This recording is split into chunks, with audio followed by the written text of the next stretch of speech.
Good morning again. Our Old Testament reading today is Isaiah 2, verses 1 through 5. The word that Isaiah, son of Amos, saw concerning Judah and Jerusalem. In days to come, the mountain of the Lord's house shall be established as the highest of the mountains and shall be raised above the hills. All the nations shall stream to it. Many peoples shall come and say, "Come, let us go up to the mountain of the Lord, to the house of the God of Jacob, that he may teach us his ways and that we may walk in his paths. For out of Zion shall go forth instruction and the word of the Lord from Jerusalem. He shall judge between the nations and shall arbitrate for many peoples. They shall beat their swords into plowshares and their spears into pruning hooks. Nation shall not lift up sword against nation, neither shall they learn war anymore. O house of Jacob, come, let us walk in the light of the Lord." And our New Testament reading is Luke 1, 5 through 13. And it seems like every year I read the same stories. And it reminds me of the other day when I was reading to my granddaughter. And I think I read this silly little book about 7 times. But you have to hear things 7 times before you can remember them. So I'm sure she's going to be brilliant because of that. Anyway, the New Testament reading is Luke 1, 5 through 13. In the days of King Herod of Judea, there was a priest named Zechariah, who belonged to the priestly order of Abijah. His wife was descended from the daughters of Aaron, and her name was Elizabeth. Both of them were righteous before God, living blamelessly according to all the commandments and regulations of the Lord. But they had no children because Elizabeth was barren, and both were getting on in years. Once, when he was serving as priest before God during his section's turn of duty, he was chosen by lot, according to the custom of the priesthood, to enter the sanctuary of the Lord to offer incense. Now, at the time of the incense offering, the whole assembly of the people was praying outside. Then there appeared to him an angel of the Lord standing at the right side of the altar of incense. When Zacharias saw him, he was terrified, and fear overwhelmed him. But the angel said to him, "Do not be afraid, Zachariah, for your prayer has been heard. Your wife Elizabeth will bear you a son, and you will name him John." Please bless the reading and the understanding of his holy word. Thank you so much, Alice, for reading, and I loved your explanation. And we all know Lydia is already brilliant, and we know that. So thank you for being a grandma who loves to read more than 7 times to her granddaughter. Who of you has the Christmas decorations up already? Okay. Well, there's a tradition in many houses that the day after Thanksgiving, you put everything up. The tree and all the lights and everything. Doesn't matter if it is rainy or snowy or the sun is out. That's just what you do. And I love to look at all the Christmas decorations in here. I love the lights. And especially on a dreary day like today. Who doesn't like to look at the lights? They sparkle and shine so pretty and brightly in the dark, making everything just sparkly, and everybody is in a much better mood than dreary rain and everything else. I don't want to burst your excitement or your bubble, but we're not celebrating Christmas yet because we just started the season of Advent. Take a deep breath, slow down, and enjoy the season of 4 weeks. Everybody a little slower. Today is New Year's Eve and actually New Year's Day in the Christian calendar. Anybody having pork or sauerkraut today? because that's what you do in a couple of weeks, isn't it? You have your traditions and you stick with them. For many, we are just flying all over Advent and are already at Christmas. But today, we lit a single candle, the single candle of hope. And that single candle is so much more than just a single candle, because that candle speaks much, much on a deeper, deeper level. Bishop Desmond Tutu said, hope is being able to see that there is light despite of all the darkness. We see a lot of darkness around us. Just switch on the news. Dark, dark, dark. And there we have the candle of hope. Because we believe that there is more than the darkness.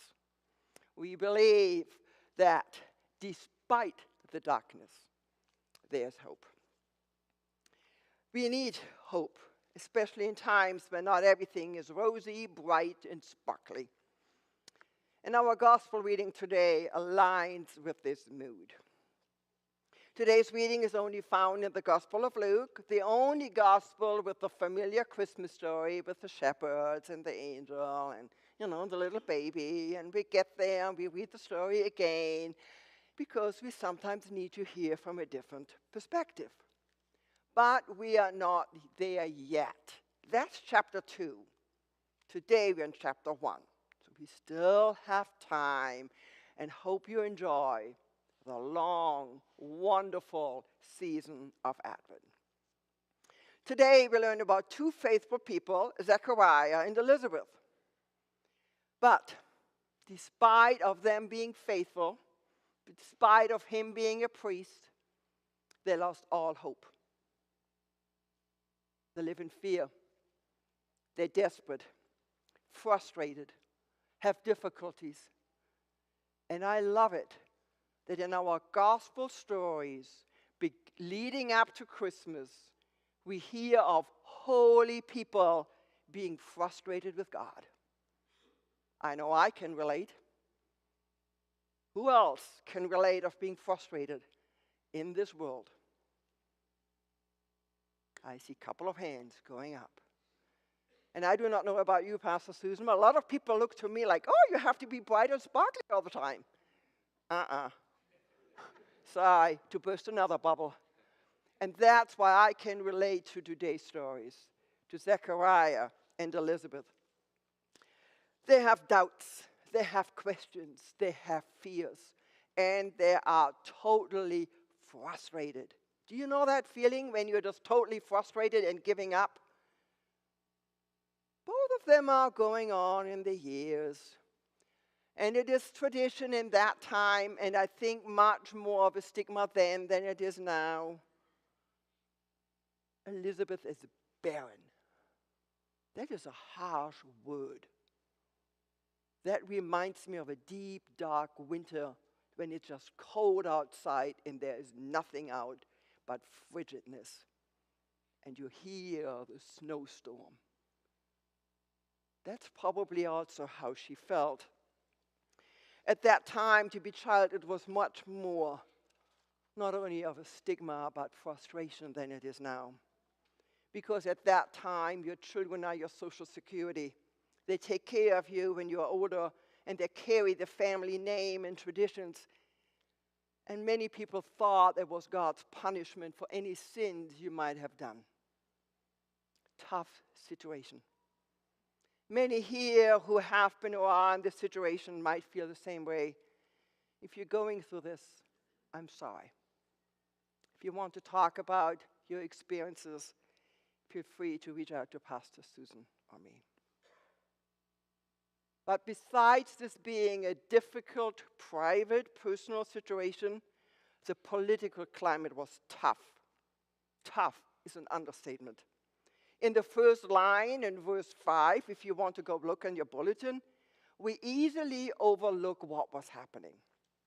At that time, people didn't have a calendar, and they could not go online to say this day in history or what happened at that time.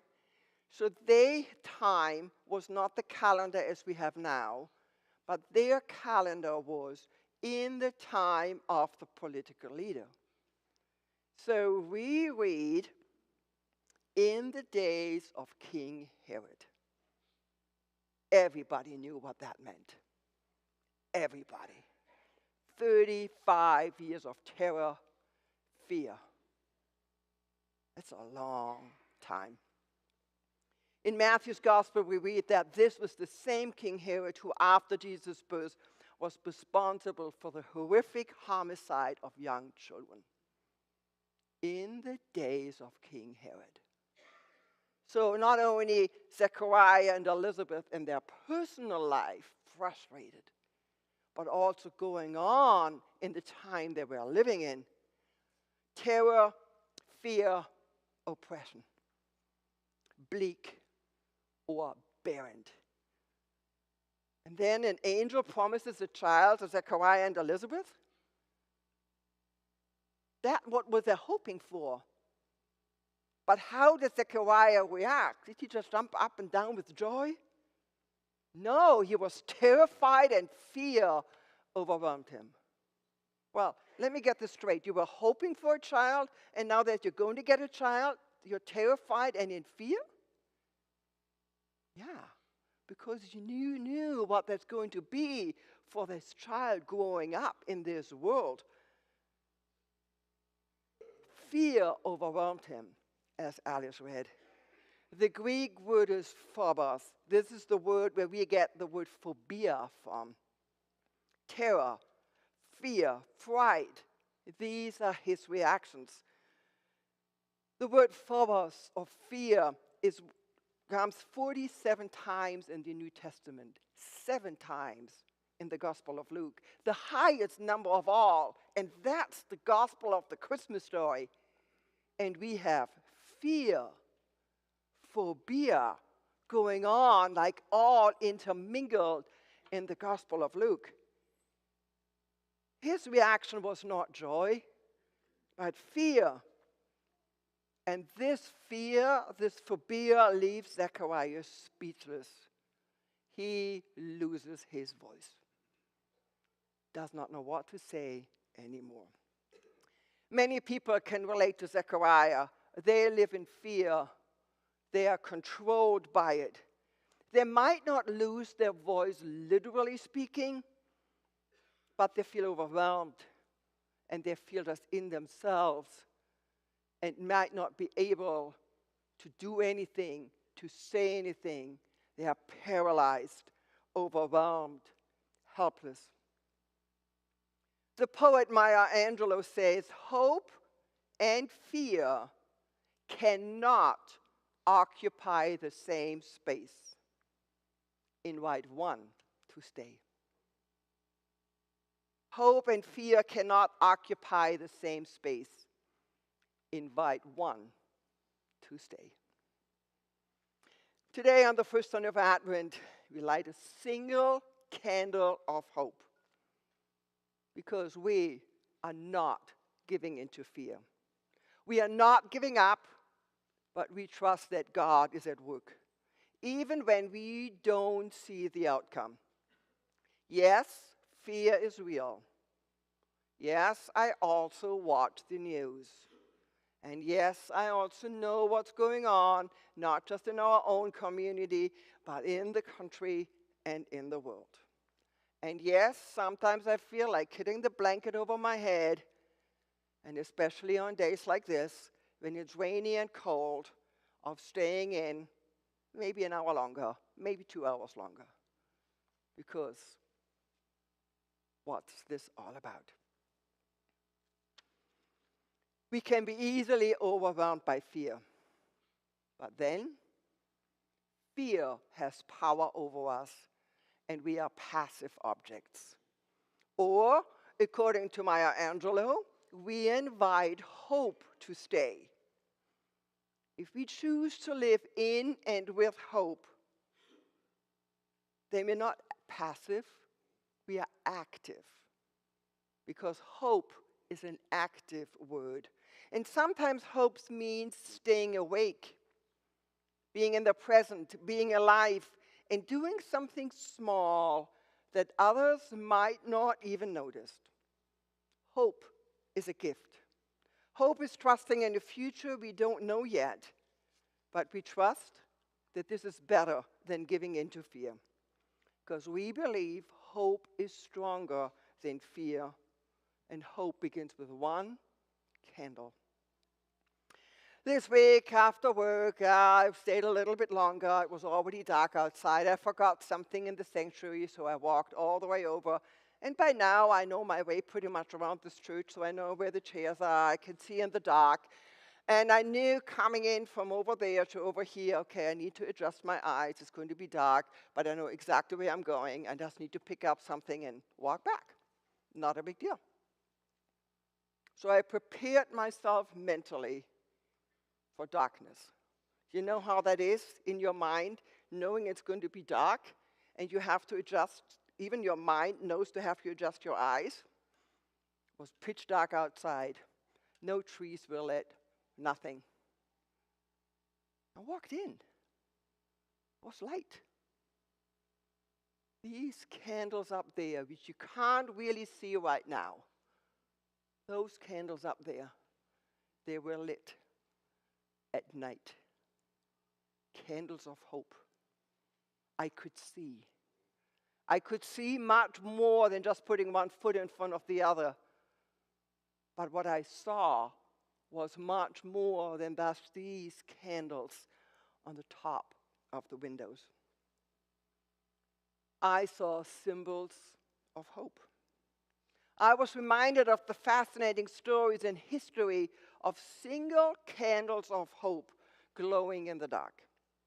We here in Westerville are on the Underground Railroad road. There were 6 stops, 6 safe homes, providing hope and life for freedom seekers. People then used symbols of hope, even if it was just for one night, for one person, for one stop at a time. But that hope was enough to provide safety and the promise for a safe tomorrow. Earlier this week, I contacted our local expert on the Underground Railroad, Alice and Gary Houts, sitting always there on the last road. If you ever want to know anything about the Underground Railroad or the Hanby House or anything else about Westerville history, they are our experts.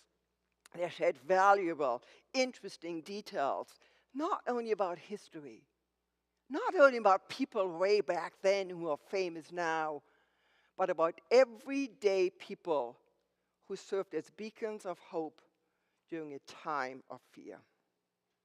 Some homes displayed a single candle at night lit in the window, a historical symbol rooted in Pennsylvania German tradition of welcoming strangers. So if you're driving around and see single candles in the window, now you know where that tradition comes from. However, not all homes on the Underground Railroad used the common symbol of the single candle of hope. It was too dangerous. People had to be very careful not to compromise the network and also to protect the conductors and the freedom seekers. The Hanby House, probably the most famous historical house here in our neighborhood, did not use a single candle, but roses or other flowers. The number of flowers in the window in the single vase indicate how many safe spaces there would be for one night only, because by tomorrow the situation might have changed. Hanby, like many others, did not give in to fear. They wished to be beacons of hope. They wished offering a safe haven, a sanctuary for people desperate for freedom. One stop at a time, one night at a time, maybe for one person at a time. But for that person seeking freedom was a few steps closer to freedom and a few steps more away from the fear in the past. Hope for a new future, whatever it might look like and wherever it might be. Looking back at history, we see these symbols of hope did not bring freedom overnight. It was not just only one night or on one season. It took years of hope, of people not giving up. Many years and countless brave, ordinary people. And despite the fear, people like you and me were symbols of hope for a better tomorrow. Hope is not just wishful thinking. It is a way of living rooted in trust. We are not trapped in fear, but we are people of hope. Even when the world feels uncertain, we choose hope, even in a world of fear. And if that is too challenging for you because you just don't have the energy, because you just feel let down with everything what's happening, I invite you, look out for the candles. Look out for a single candle, or for whatever else that symbol of hope might be for you. You do not need to see the entire journey, just the next single step. Just like the conductors of the Underground Railroad. One candle, one window, one safe spot for one night. That's all what we needed for yesterday, today, and for tomorrow. And we believe, as people of hope, that the light shines in the darkness, and the darkness has not overcome it. May it be so, and may we all be beacon of hope.